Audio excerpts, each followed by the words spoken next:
तो गाइज आज मैं एक्सप्लेन करने वाला हूँ डैन डैन के एपिसोड नंबर 13 को। और आज के एपिसोड में गाइज आपको बहुत मजा आने वाला है, लेकिन उससे पहले एक रिक्वेस्ट है गाइज, मेरे बैकअप चैनल को सब्सक्राइब कर दो, क्योंकि मुझे एक दिन पहले कम्युनिटी स्ट्राइक आई थी। तो पता नहीं गाइज फ्यूचर में चैनल के साथ कुछ भी हो सकता है, तो बस यही रिक्वेस्ट करता हूँ कि आप बैकअप चैनल को सब्सक्राइब कर दो ताकि हम अपने कंटेंट को वहाँ भी कंटिन्यू कर सकें। तो बिना किसी देरी के शुरू करते हैं इस वीडियो को। इस वीडियो की स्टार्टिंग में हम देखते हैं मोमो, ओकारन और जीजी निकल पड़ते हैं जीजी के कार्ड्स घर की तरफ, और यहाँ हम देखते हैं वो अपना टाइम पास करने के लिए कार्ड्स खेल रहे होते हैं, जिधर मोमो हमेशा की तरह ओकारन की फिरकी ले रही होती है और ओकारन एज यूजुअल नाराज हो जाता है। उसके बाद हम देखते हैं जीजी मोमो को कैंडी ऑफर करता है और ये कैंडी खाकर मोमो की बचपन की यादें ताजा हो जाती हैं। उसके बाद मोमो और जीजी अपने बचपन की बातें करने लगते हैं, जो देखकर हमारे चश्मिश की बहुत जल रही होती है, और वो कहता है मुझे ये फीलिंग बहुत डिस्टर्ब कर रही है, मुझे अपने कंचे को वापस लाने में फोकस करना चाहिए। तभी मोमो ओकारन से पूछती है उसे क्या हुआ,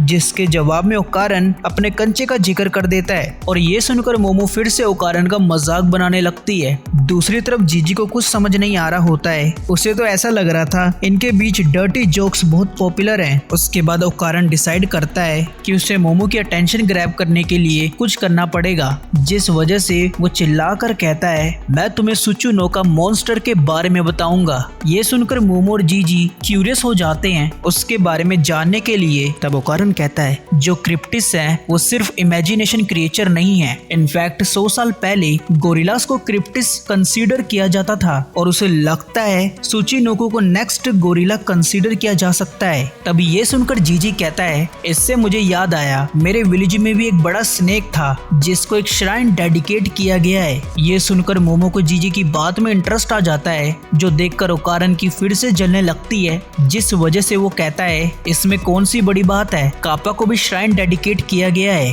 कापा की बात सुनकर जीजी को ओकारन की बात में इंटरेस्ट आने लगा था। फिर उन दोनों के बीच बहुत सारी बातें होती हैं। तब जीजी कहता है ओकारन तुम बहुत कमाल के हो, और एज अ फ्रेंड मैं तुम्हारी बहुत रिस्पेक्ट करता हूँ। फ्रेंड वर्ड सुन के ओकारन शॉक्ड होके कहता है क्या फ्रेंड, क्योंकि हम जानते हैं मोमो के अलावा ओकारन का आज तक कोई फ्रेंड नहीं बना था। तब जीजी उससे पूछता है क्या वो उसे फ्रेंड नहीं समझता है, जिसके जवाब में ओकारन कहता है मुझे माफ करना मैं थोड़ा सा शर्मीला हूँ। ये सुनकर जीजी को ओकारन की बात समझ नहीं आती है, लेकिन दूसरी तरफ ओकारन ये सोच रहा होता है कि वो जीजी की तरह कूल क्यों नहीं है। उसके बाद हम देखते हैं मोमो की गैंग जीजी के इलाके में पहुंच जाती है और वो विलेज को एक्सप्लोर करके जीजी के घर पहुंच जाते हैं। तब जीजी मोमो को कहता है क्या वो किसी तरह के अजीब ऑरा को सेंस कर पा रही है, जिस पर मोमो ना कहती है। इनफैक्ट उसे ये जगह बिल्कुल ऑर्डिनरी लग रही होती है। ये सुनकर जीजी कहता है क्या स्पिरिट मीडियम ने मेरा काटा है।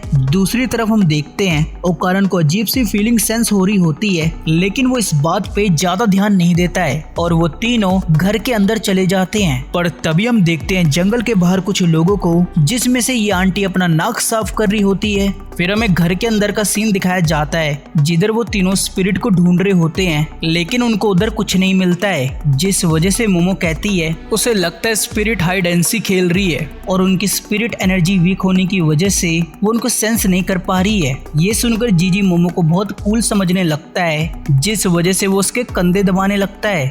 दूसरी तरफ ओकारन का माथा सनक जाता है, क्योंकि जीजी ने मोमो को टच कर लिया था, जिस वजह से ओकारन का कबीर सिंह मोड ऑन हो जाता है। उसके बाद मोमो कहती है वो हॉट स्प्रिंग जा रही है। ये बोलकर मोमो वहाँ से निकल जाती है। उसके बाद हम देखते हैं जीजी ओकारन के साथ सोकर खेलने लगता है, लेकिन हमारा ओकारन सोकर खेलने में बहुत अनाड़ी होता है, पर यहाँ जीजी उसे मोटिवेट कर रहा होता है। दूसरी तरफ ओकारन सोचता है अगर वो ऐसे ही प्रैक्टिस करता रहा तो वो बहुत जल्दी एक अच्छा प्लेयर बन जाएगा और फिर मोमो से कूल समझने लगेगी। पर तभी जीजी उसे कहता है वैसे तुम मोमो के बारे में क्या सोचते हो, जिस पर ओकारन कहता है मोमो उसकी सबसे पहली फ्रेंड थी और वो उसकी बहुत रिस्पेक्ट करता है। तब जीजी बोलता है ओ अच्छा वो तुम्हारे लिए इम्पोर्टेंट है, पर मैं उससे प्यार करता हूँ। ये सुनकर ओकारन कहता है वो भी उससे प्यार करता है, जो सुनकर जीजी शॉक्ड हो जाता है। उसके बाद उन दोनों में आर्गुमेंट होने लगती है मोमो को लेकर। वैसे यार ओकारन के पास पहले से आयरा है, तो इसे और कितनी लड़कियां चाहिए। खैर उसके बाद हम देखते हैं वो दोनों एक दूसरे को पेलने लगते हैं, पर उसी दौरान ओकारन नोटिस करता है जीजी के घर में एक एक्स्ट्रा रूम है, जो कि उन्होंने एंट्रेंस के टाइम पर नहीं देखा था। यहाँ तक जीजी को भी नहीं पता था उसके घर में ऐसा कोई रूम है। उसके बाद हम देखते हैं जीजी अपने घर की वॉल को फोड़ देता है और उस वॉल के अंदर का सीन देखकर जीजी और करण पूरी तरह से शॉक्ड होते हैं। तब जीजी ओकरन से पूछता है आखिर अब उन्हें क्या करना चाहिए, जिस पर ओकरन कहता है अभी उनको मोमो के आने का वेट करना चाहिए। तभी डोर की बेल बजती है और जीजी डोर को ओपन करने जाता है, पर तभी हम देखते हैं कुछ आंटियां दरवाजे पे खड़ी हैं। उसके बाद सीन मोमो की तरफ चेंज होता है जो हॉट स्प्रिंग में रिलैक्स कर रही होती है, पर तभी वहाँ कुछ नंगे अंकल आ जाते हैं और वो उसके सामने नहाने लगते हैं, जो देखकर मोमो पूरी तरह से शॉक्ड होती है। उसे समझ नहीं आ रहा होता है आखिर इधर हो क्या रहा है। तभी एक अंकल मोमो से पूछता है क्या तुम्हें गेटर्स के बारे में पता है, जिस पर मोमो कहती है अच्छा तुम्हारा मतलब रेप्टाइल से है। तब अंकल बताता है जो रेप्टाइल होते हैं वो नहाती हुई औरत के पीछे आते हैं। तभी वो अंकल अजीब सी हरकतें करने लगते हैं, जो देखकर मोमो समझ जाती है कुछ ना कुछ गड़बड़ है और वो अपनी साइकिक पावर का यूज करने लगती है। पर तभी एक अंकल उसका हाथ पकड़ लेता है। मानना पड़ेगा ये बुड्ढे कितने ठरकी हैं। खैर उसी दौरान ठरकी अंकल के मुंह पर कुछ चीज लगती है, जिस वजह से मोमो को भागने का मौका मिल जाता है, लेकिन तभी एक अंकल मोमो की लात पकड़ लेता है। उसके बाद हम देखते हैं पूरा का पूरा हॉट स्प्रिंग अंकल्स के ऊपर गिर जाता है, जो देखकर मोमो कंफ्यूज होती है, लेकिन उसे तुरंत ही अपने सारे सवालों के जवाब मिल जाते हैं।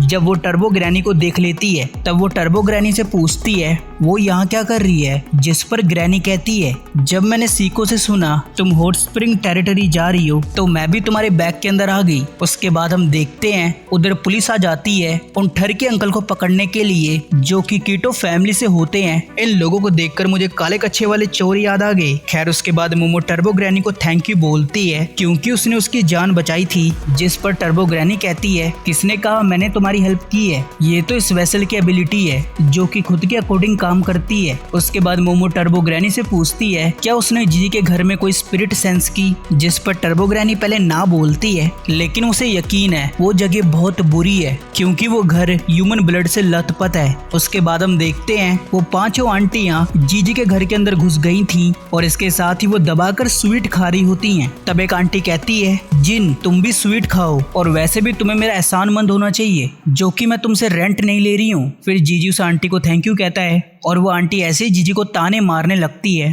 फिर ओकारन जीजी से पूछता है आखिर ये ओल्ड लेडी कौन है, जिस पर जीजी बताता है ये उसकी लैंड लेडी है और ये उससे रेंट नहीं ले रही है जब से उसकी फैमिली एडमिट हुई है, और यह हमें पता चलता है ये लेडी कीटो फैमिली की हेड है। उसके बाद आंटी जीजी से पूछती है वैसे वो किधर गया था, जिस पर जीजी बताता है कि वो अपने दोस्त ओकारन को लेने गया था। उसके बाद आंटी कहती है उसके लिए अच्छा होगा अगर वो यहाँ और स्पिरिट मीडियम ना लेकर आए। ये सुनकर जीजी स्माइल करने लगता है, जो देखकर आंटी ऑफेंड हो जाती हैं और वो कहते हैं अबे हंस क्या रहा है, गोस्ट जैसी कोई चीज नहीं होती है, क्या तुम हमारी प्रॉपर्टी का नाम खराब करना चाहते हो। यहाँ जीजी उनको समझाता है कि ओकारन स्पिरिट मीडियम नहीं है, पर तभी वो आंटी अपनी गन उठाकर बोलती है तुम्हें पता है ना मेरे पास हंटिंग लाइसेंस है और वैसे भी पहाड़ों में अक्सर अनफॉर्चुनेट एक्सीडेंट होते रहते हैं, जैसे कि मैं एक सुअर को हंट करने जा रही हूँ तो मुझसे गलती से एक इंसान पर भी गोली चल सकती है। ये सुनकर जीजी और ओकारन की फटने लगती है, पर तभी वहाँ एक पुलिस ऑफिसर की एंट्री होती है जो कि अपने साथ ठरके अंकल्स को लेकर आया था।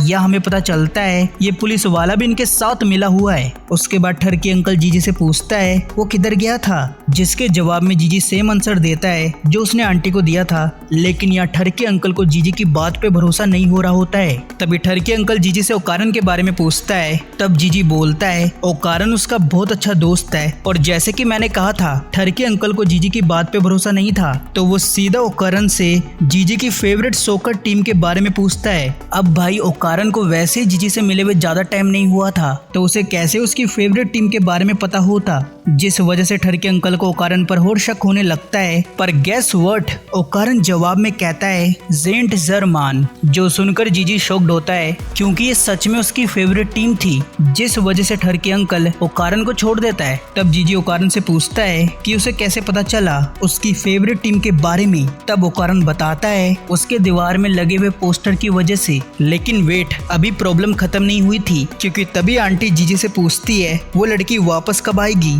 जिस पर जीजी कहता है आप किस बारे में बात कर रहे हो। ये सुनकर आंटी कहती है क्या तुमने हमसे झूठ बोला है। तभी सीन मोमो की तरफ चेंज होता है, जो कि उस श्राइन में विजिट करती है जिसके बारे में जीजी ने उसे बताया था, पर वो वहाँ देखती है एक आदमी हेड स्टैंड कर रहा है। उसके बाद वो आदमी बताता है वो बूटूबर बनना चाहता है, तो इसीलिए वो ये सब कर रहा है। उसके बाद मोमो उस आदमी को कहती है कि वो उसे सुचुनो का स्नेक दिखा दे। वो आदमी ऐसा ही करता है, पर गेस व्हाट, मोमो पूरी तरह से डिसअपॉइंट हो जाती है क्योंकि उधर स्नेक की स्किन थी। उसके बाद वो आदमी बताता है डॉक्यूमेंटेशन के अकॉर्डिंग श्राइन के पास एक ड्रैगन है जो आसमान में उड़कर विलेज की रक्षा करता है। इसके साथ ही वो बताता है बहुत समय पहले वोल्केनो में एक स्नेक रहता था जिसकी गांव के लोग पूजा किया करते थे, और वो वोल्केनो को शांत रखने के लिए उस स्नेक को बच्चों की बलि दिया करते थे, क्योंकि पिछले 200 सालों से वोल्केनो विस्फोट नहीं हुआ है, जिस वजह से उनको विलेज में हॉट स्प्रिंग का बेनिफिट मिला है। आगे वो आदमी बताता है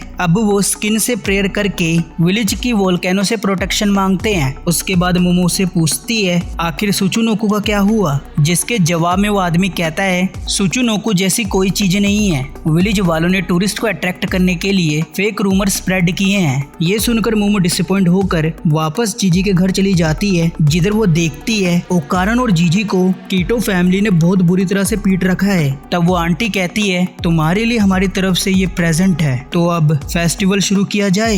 ये सुनकर मोमो कम्प्लीटली शॉक्ड होती है और ये एपिसोड यहाँ पर खत्म होता है।